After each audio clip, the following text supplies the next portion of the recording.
এই খুশি কাদের জন্যে?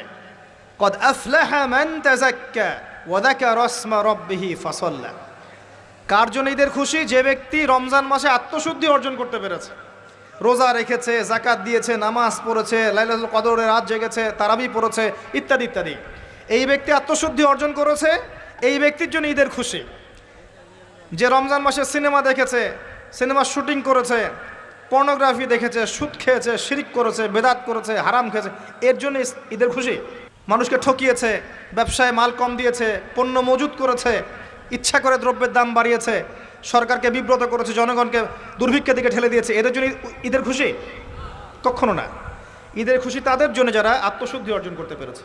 5 ওয়াক্ত নামাজ জামাতে পড়ার চেষ্টা করে। খুব সিম্পল জিনিস, খুব বেশি কিছুর দরকার নেই আমাদের।